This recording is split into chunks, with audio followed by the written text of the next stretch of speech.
Parmi les questions que nous pourrions avoir dans TypeScript ou bien Angular, c'est les questions qui sont liées à type assertion. Donc, dans cette vidéo, on va comprendre ensemble c'est quoi type assertion et bien sûr avec des exemples pour mieux comprendre ce principe-là. Donc, c'est quoi type assertion? Pour être simple, type assertion, c'est juste un mécanisme qui permet au développeur de lui-même choisir le type et de définir le type d'une valeur au lieu de laisser ça à le compilateur qui le fasse d'une manière automatique. Avec un autre terme, c'est que le type assertion, c'est juste que le développeur force le type de la valeur et de ne pas laisser à le compilateur normalement, c'est lui-même qui se charge de déterminer le type de la valeur d'une manière automatique. Et pour concrétiser ça et pour comprendre comment on implémente le type assertion, de comprendre déjà le principe, on va passer par des exemples. Prenons le premier exemple. Ici, je vais déclarer un objet que je vais l'appeler object, par exemple, et je vais l'assigner un objet vide. Ça veut dire il n'y a pas de propriété, il n'y a pas de méthode. Donc, il n'y a pas de type d'objet. Donc ici, je vais essayer de, pardon, objet, de faire name et d'affecter à ce name-là une chaîne de caractères, par exemple mon prénom. Sûrement, j'ai une erreur. Et cette erreur dit comme quoi le property name does not exist on type de l'accolade objet vide. Ça veut dire any, ça veut dire il n'y a rien, il n'y a pas de propriété, il n'y a pas de méthode, parce que ce objet n'a pas en fait de type précis. Et c'est normal parce que le compilateur il comprend bien que ce objet c'est un objet vide, donc il n'a pas de type. Ça veut dire si on veut forcer des propriétés des méthodes que ce objet ne contient pas, il va nous générer une erreur.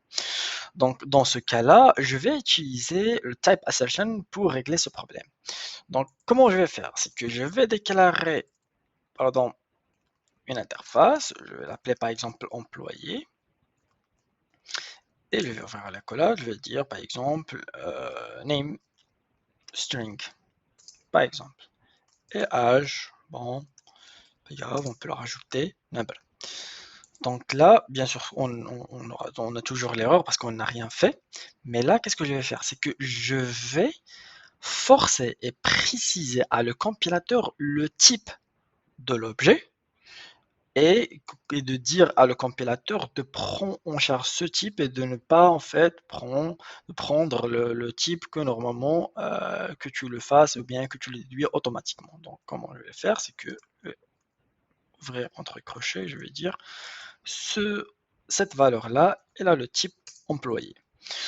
Du coup, on n'a plus l'erreur, c'est normal parce que là, le compilateur, il comprend, suite en fait à notre syntaxe, il comprend que ce objet-là, c'est un employé. Donc, le compilateur, il va prendre en priorité ce que le développeur a mis comme type assertion, et il va en fait le prendre en charge, il va travailler, manipuler l'objet, et il va le considérer comme employé.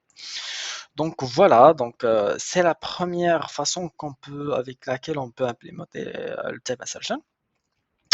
Passons vers une deuxième manière pour faire le type assertion.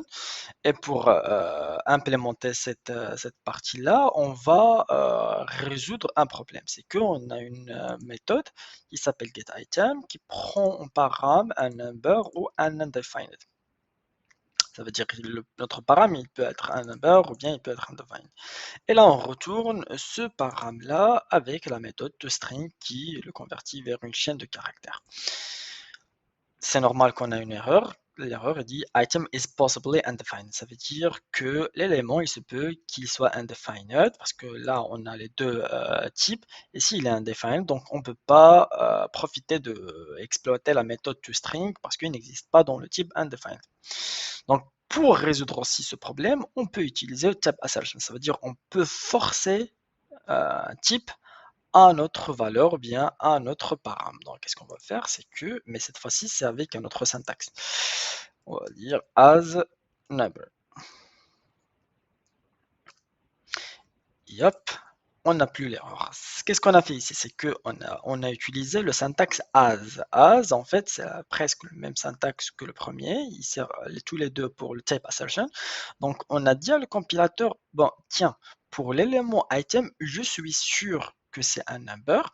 Je suis sûr que c'est un élément number. Donc, euh, s'il vous plaît, prends en charge mon type, voilà, et puisque c'est un number, sûrement il peut exploiter la méthode toString. Donc là, c'est comme si j'ai forcé le type de valeur de item. Donc c'est le deux manières pour implémenter ou bien pour utiliser type assertion.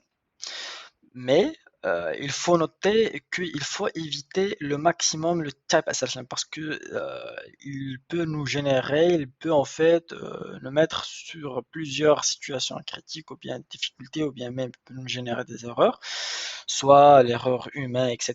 Donc on peut par exemple de forcer un type, mais une faute de frappe, on a choisi un autre type, donc il se peut qu'on nous aurons des problèmes au moment d'exécution. Et pour éviter, il y a pas mal de pistes. Par exemple, en prenant notre exemple de tout à l'heure, on va faire un copier-coller pour résoudre le problème de tout à l'heure, mais avec une autre manière, en évitant le type assertion. Donc, on va donner un autre nom à notre méthode et on va enlever voilà, ce as là, ce syntaxe de type assertion. Et bien sûr, l'erreur elle va retourner puisque là on force pas et le compilateur il sait pas est-ce qu'il est number, est-ce qu'il est undefined. Donc qu'est-ce qu'on va faire, c'est que tout simplement on va checker le type. On va dire si le type il est undefined, pardon, bah, retourne nul. Tout simplement, et le problème est réglé. Qu'est-ce qu'on a fait ici? On a évité le type assertion et on a juste fait une vérification sur le type. Ça veut dire si il est undefined, bon, on va retourner nul, tout simplement nul. Mais s'il n'a pas undefined, sûrement il va être un number. Donc là, on peut vraiment profiter de la méthode toTypeString. Donc c'était tout pour cette vidéo. J'espère qu'il sera utile pour vous et à la prochaine.